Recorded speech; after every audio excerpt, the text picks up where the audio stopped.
Welcome to the Daily MBA, where business wisdom is served fresh and fast, straight from one of the top MBA programs in the world. I'll give you summaries of my lectures and readings, as well as the most important insights gained from an MBA, so you can apply all of this knowledge in every business. Let's get started. What is disruption? This is probably a word that you see all over the news all the time, and you see that this company created a big disruption, but what is this actually? And how can you leverage disruption, or how can you protect from it if you're a big incumbent firm? For understanding this, you'll have to know that there are three different types of disruptions. And I'm going to start explaining each one of them in detail so you can see if your industry might be prone to having one of these disruptions. First, we would have the demand side disruption.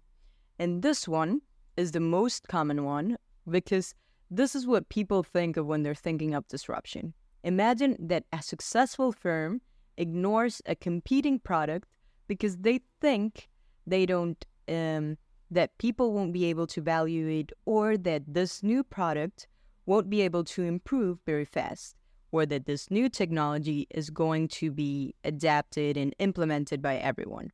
So they don't know the rate of change in the preferences towards it, and this is going to be a big issue, because then what happens?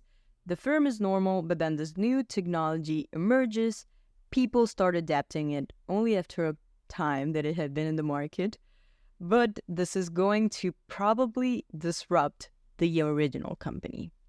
So if you're in a demand side disruption, you can think of, for example, what happened to vehicles or other changes that are going to be disruptive in the demand side.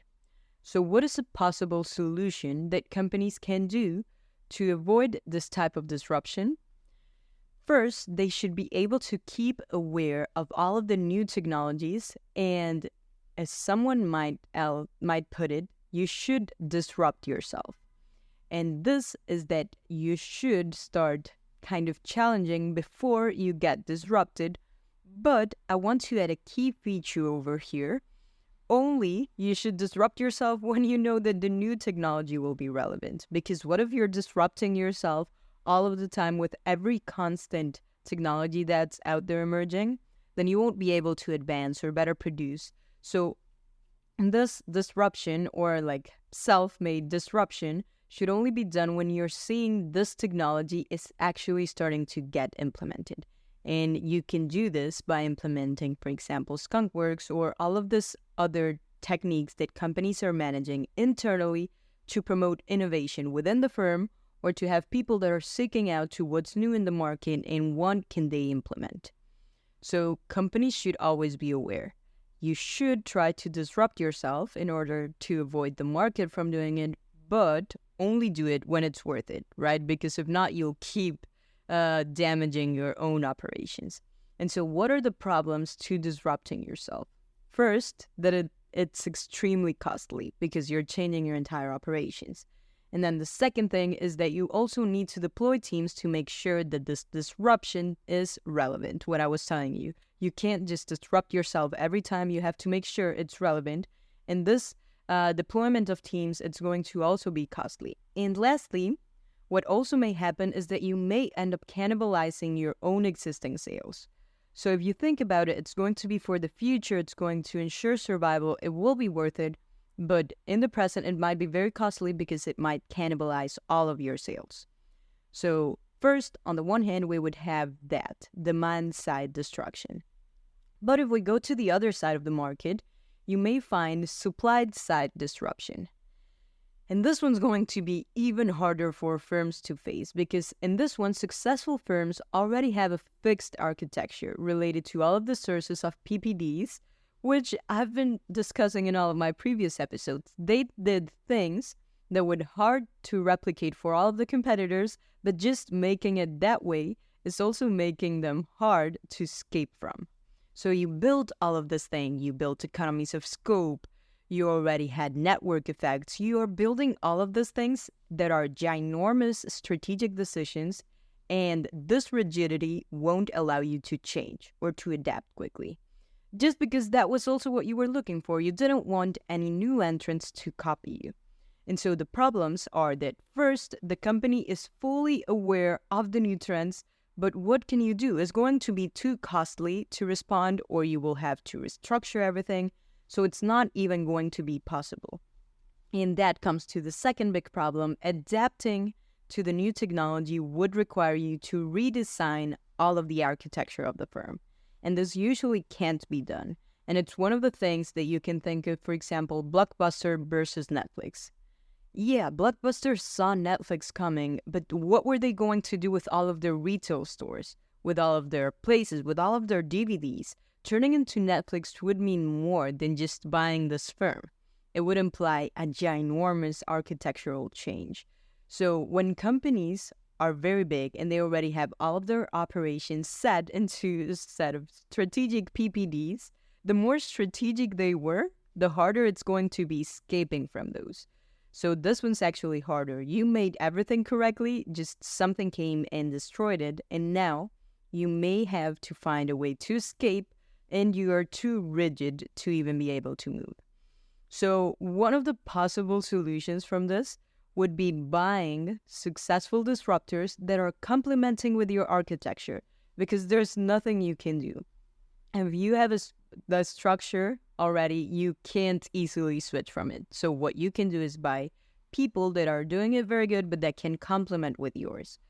Or the second thing is, if you're in a volatile industry, then your structure of the firm should be flexible. So the architecture is not locked in. So volatility should be also something that you have to consider when you're implementing all of these strategies, because big changes will be required probably many times, and so you can't be stuck with just one strategy.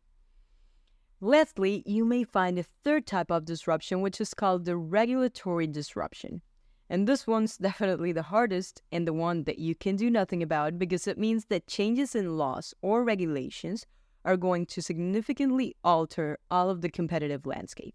So for example, if the regulations are going to allow new entrants to compete in the market without the traditional barriers to entry, such as permits or licenses, all of this, it's going to make that established firms will find it very challenging to compete with these new players who operate under the new, different rules. So here you have a new problem, because there's barely anything you can do with regulations rather than comply with them, unless you want your company to get shut down by big authorities. So this is one of the hardest ones to compete against with, but hopefully governments know what to do and they won't get any business out of business, if we can understand it that way. But this would be one of the big problems of disruptors. So we've been talking a lot about how disruption affects all of the big firms, but not what all of the entrepreneurs and small startups can do to leverage this disruption. So there are basically 3 moves that any entrepreneur can do with disruption. The first one is compete. So startups start to compete, and they're going to prove that their technology is superior or that it meets a previously unmet customer need. And just then, they must fight all of the firms and incumbents to get the market share. So this might be one possible case, but it's going to be a very hard one to achieve, because competing against big incumbent firms is going to be hard. Second form, it's to cooperate. And this would arise from partnerships, license agreements, or maybe there are other collaborative agreements that are going to leverage the incumbent resources. So here we can think of what we were talking about earlier, the supply side disruption. If you find a firm that does want to innovate and they do want to stay ahead, just they're too rigid and they can't escape from their architecture, you as a startup may have one opportunity, because you know where they can't move out of, or you know the stickiness of the firm. So you can perfectly align with them and cooperate with them and offer them the solution to other things that they might not be able to give a solution to.